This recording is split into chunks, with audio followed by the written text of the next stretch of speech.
నమస్తే శ్రీ మాత్రే నమః శ్రీ కృష్ణాయ నమః. మనకి యోగాల గురించి ఎప్పుడు చెప్పుకుంటున్నాం కదా, చెప్పుకోవాలి కూడా. అయితే మనకి ఏంటంటే ఈ సెప్టెంబర్ నెలలో, అంటే సెప్టెంబర్ నెల కన్నా సెప్టెంబర్ అనే దానికన్నా ఆగస్టు 17 నుంచి గ్రహాల రాజైనటువంటి సూర్యుడు, కేతు, ఈ ఇద్దరు కలిసి సంయోగం చెంది విశేషమైన యోగాన్ని కలిగిస్తున్నారు. అది ఎప్పుడు? 18 ఏళ్ల తరువాత మళ్ళా ఇప్పుడు జరిగిందనమాట. ఆగస్టు 17వ తారీఖున జరిగింది. మళ్ళీ 18 ఏళ్ల కన్నా ముందు జరిగింది, తిరిగి మళ్ళా మనకి ఇప్పుడు జరగబోతోంది. విశేషమైన లాభాలను ఇద్దరూ తెచ్చుకొస్తున్నారు. గ్రహాల రాజు కేతువు కూడా. కేతువు ఏం సామాన్యుడు కాదు. చాలా చక్కని జ్ఞానాన్ని, విజ్ఞానాన్ని, మంచి ఫలితాలని ఇవ్వబోతుంటాడు. అయితే 18 ఏళ్ల తరువాత జరిగే ఈ కేతువుల యొక్క సంయోగంలో 3 రాసుల వాళ్లకు సమస్యలు వచ్చే అవకాశం ఉంది. ముందుగా నేను ఆ 3 రాసుల వాళ్ళకి చెప్పేస్తాను. తరువాత మిగిలిన రాసుల వాళ్ళకి నేను ఎలా ఉండబోతోంది, ఏం చేయాలి అనేది చెప్తాను. అయితే ఈ ఆగస్టు 17న గ్రహరాజులకి రాజైనటువంటి సూర్యుడు సింహరాశిలోకి ప్రవేశిస్తున్నాడు. కేతువేమో ఇప్పటికే సింహరాశిలో ఉన్నాడు ఆల్రెడీ.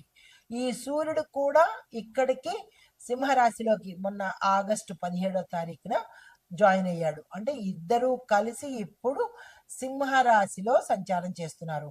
ఇది ఎప్పుడు జరిగింది? 18 ఏళ్ల క్రితం జరిగింది. మళ్ళా ఇప్పుడు 2025లో జరగబోతోంది అనమాట.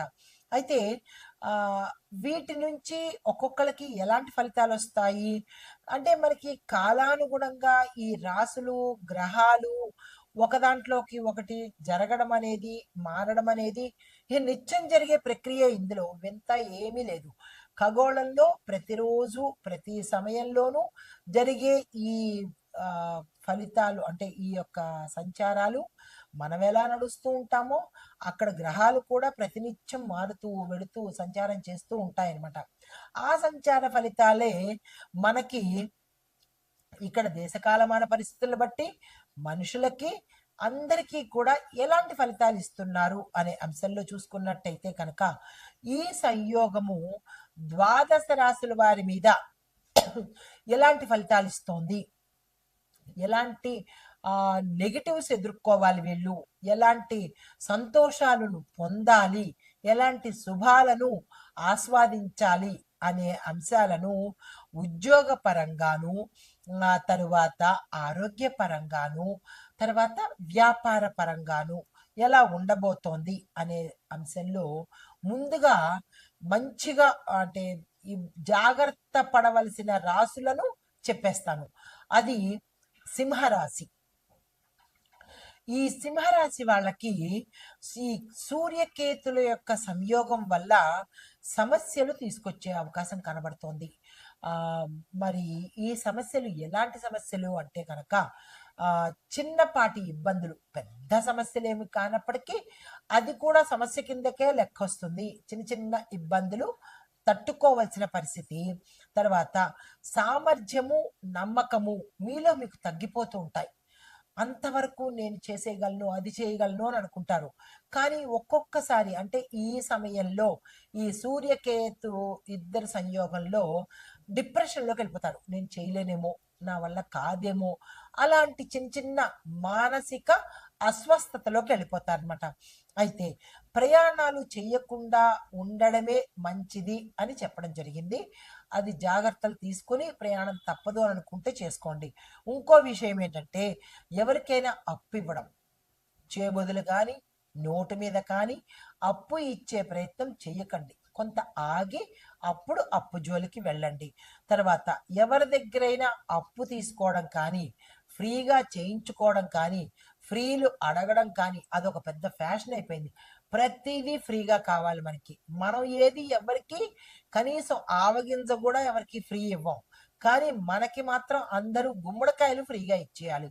ఆ నేచర్ అనేది మానుకోండి. దానివల్లే ఇన్ని అనర్థాలు మీరు పొందుతున్నారు. కాబట్టి ఫ్రీ అనేది తీసుకోకండి, ఇవ్వకండి. ఇవ్వడం ఎలాగా ఇవ్వరు, కానీ తీసుకునేది మాత్రము ఫ్రీగా ఏది ఎవరి దగ్గర నుంచి ఆశించకండి, తీసుకోకండి. దానివల్ల ఇబ్బందులు పాలవ్వాల్సిన పరిస్థితి ఏర్పడుతుంది.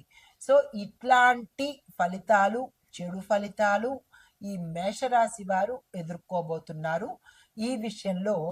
అయితే ఆరోగ్యపరంగా, కొంచెం ఆధ్యాత్మిక పరంగా కొన్ని ఇబ్బందులు ఎదుర్కోవాల్సిన పరిస్థితి.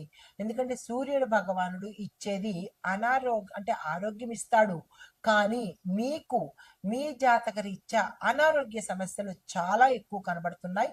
దానికి సంబంధించినటువంటి పరిష్కార మార్గాలు వెతుక్కున్నట్టయితే ఈ సమయంలో కొంత శాంతులు చేయించుకోవడం కానీ, జపాలు చేయించుకోవడం కానీ, పరిష్కార మార్గాలు వెతుక్కోవడం కానీ, ఇలాంటివి ఏవైనా చేసినట్టయితే కనుక కొంత సానుకూల ఫలితాలు పొందే అవకాశం కనబడుతోంది. ఇది ఈ సింహరాశి వారికి చెప్పదగిన సూర్యకేతు సంచారంలో ఏర్పడే శుభాశుభ ఫలితాలు. నమస్తే.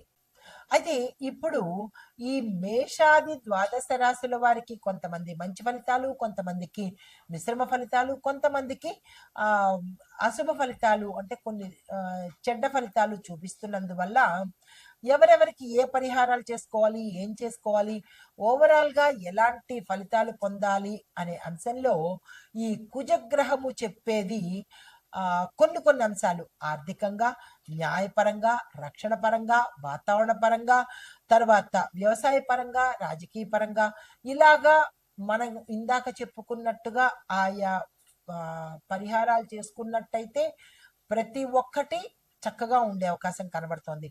అయితే ఆర్థికంగా చూసుకున్నట్టయితే కనుక ప్రతి ఒక్క మనిషి, ప్రతి ఒక్క వ్యాపారస్తుడు ఆర్థికంగా ఎవరైతే ఇన్వాల్వ్ అయ్యారో వాళ్ళందరూ ఖర్చులు తగ్గించుకొని వాళ్ళ ఆదాయ మార్గాన్ని పెంచుకునే ప్రయత్నం చేయడం ఆర్థికంగా.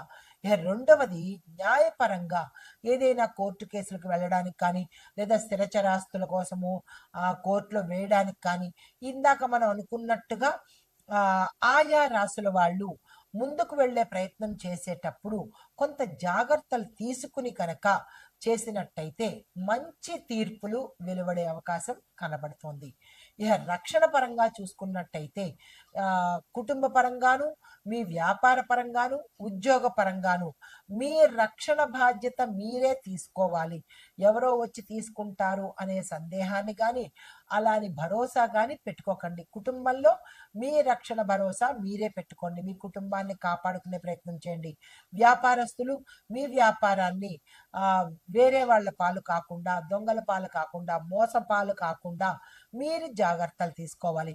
ఉద్యోగస్తులు మీ యొక్క బాధ్యతలు సక్రమంగా నిర్వర్తించుకుంటూ మీ ఉద్యోగాన్ని మీరు కాపాడుకునే ప్రయత్నం చేసుకోవాలి. అంటే ఇలా రక్షణ పరంగా మన దేశం, మన ప్రధానమంత్రులు, మన మంత్రులు తీసుకున్నట్టుగా ఇక్కడ వీళ్ళు మీ ఇండివిజువల్గా తీసుకునే ప్రయత్నం చేసుకోండి. అయితే వాతావరణం తగ్గట్టుగా మనము జాగ్రత్తలు తీసుకోవడంతో పాటు దానికి సంబంధించి మనం ఎప్పుడు యోగాల గురించి, గ్రహాలు ఎక్కడెక్కడ సంచారం చేస్తూ ఉంటారు, ఆ సంచార ఫలితాలు మేషాది ద్వాదశ రాశుల వారికి ఎలాంటి ఫలితాలు ఇస్తూ ఉంటాయి అనే అంశాల గురించి మనం ఎక్కువగా ప్రస్తావన చేసుకుంటూ ఉంటాము. అయితే ఇప్పుడు మనము గ్రహాలలో కల్లా గ్రహ పాలకుడు ప్రత్యేకమైన స్థానం కలిగిన వాడు. ఈ గ్రహం వల్ల మనకి మంచి ఫలితాలు పొందడంతో పాటు ఈ గ్రహము ఇచ్చే అనుగ్రహము విశేషమైన అనుగ్రహాన్ని ఇస్తాడు. అయితే మనకి శని భగవానుడి లాగా ఇబ్బంది పెట్టడమో లేదంటే మన కర్మకు సంబంధించిన ఫలితాన్ని ఇవ్వడమో కాదు. ఓన్లీ శని భగవానుడు మాత్రమే కర్మకు సంబంధించిన ఫలితాలు ఇస్తాడు. ఈయన జాతకంలో ఆయన ఉన్న స్థానాన్ని బట్టి, ఆయన ఉన్న సంచారాన్ని బట్టి మనకి ఫలితాలు ఇస్తూ ఉంటాడనమాట. అయితే ఈయన సెప్టెంబర్ నెలలో, మనకి ఇప్పుడు సెప్టెంబర్ నెల నడుస్తోంది కదా, ఈ సెప్టెంబర్ నెలలో 3 సార్లు తన యొక్క సంచారాన్ని మార్చుకుంటున్నాడు అనమాట. దీనివల్ల ఏమిటవుతుందంటే 4 రాశులకు విశేషమైన ఫలితాలు, మిగిలిన వాటికి మిశ్రమ ఫలితాలు, తర్వాత మరి కొంచెం అశుభ ఫలితాలు కలగబోతున్నాయి. అయితే ఈ ఫలితాలు ఒక్క రాసులకేనా, లేదా అంటే దేశ కాలమాన పరిస్థితులకి ఎలా వర్తిస్తుంది అనే అంశాన్ని కూడా ఇక్కడ మనం పరిశీలిద్దాము. అయితే ఏ ఏ గ్రహాలైనా సరే కదలికలు కానీ, ఏ గ్రహాలైనా మారడం కానీ ఇలాంటివి జరిగినప్పుడల్లా మనకి ఎక్కడికక్కడ ప్రతి మనుషులకే కాకుండా దేశ కాలమాన పరిస్థితుల్ని బట్టి కూడా ఈ ఫలితాలు ఉంటాయి. అంటే మన దేశంలో రక్షణ వ్యవస్థ, న్యాయ వ్యవస్థ, సామాజిక వ్యవస్థ, ఇలాగా అన్ని రకాల వ్యవస్థల